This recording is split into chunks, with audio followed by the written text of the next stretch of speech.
J'y vais sans plus tarder avec Francine Dulverton ou Dulverton. Dulverton, d'après moi. J'ai un feeling que c'est en Estrie. Et sa question est la suivante. Je viens d'apprendre que mon grand-père décédé il y a 10 ans possédait une véritable fortune alors que je le pensais pauvre. Un de mes oncles prétend que j'étais sur la liste de ses héritiers. Comment m'en informer? Très bonne question, Francine, parce que, bon, c'est sûr que j'aurais tendance à vous dire, si vous étiez sur le testament de votre grand-père, il y a un notaire qui vous aurait appelé.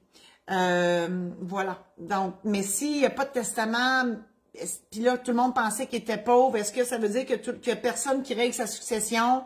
Est-ce que tout ça est retourné? Parce que vous me parlez que ça fait 10 ans. Et les biens laissés sans maître au bout de 10 ans, ça retourne à Revenu Québec qui gère les biens sans maître. Donc, écoutez, il faudrait faire des recherches.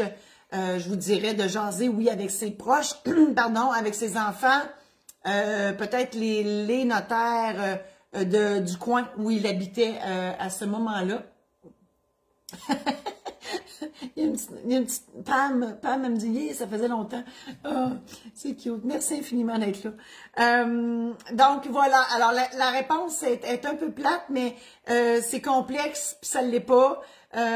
Puis, il y a une liste, je ne sais pas si où, j'ai jamais été assez curieuse pour aller voir, mais il y a des gens qui m'appellent, il y a une personne qui m'a appelé il n'y a pas si longtemps, pour me dire qu'elle a découvert qu'un proche, il y avait une somme d'argent qui était dans la liste des biens laissés sans maître à Revenu Québec.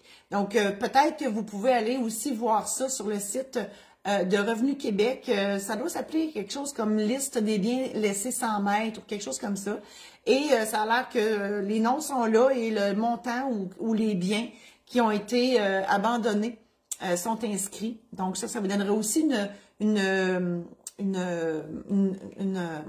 un indice que votre grand-père, il possédait réellement quelque chose et un indice aussi qu'il n'y a personne qui s'en est occupé, surtout.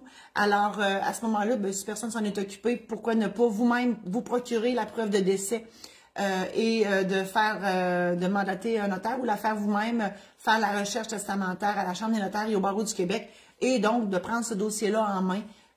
Il y a un proverbe qui dit « On n'est jamais mieux servi que par soi-même ». Voilà. Alors, je vous encourage, Francine.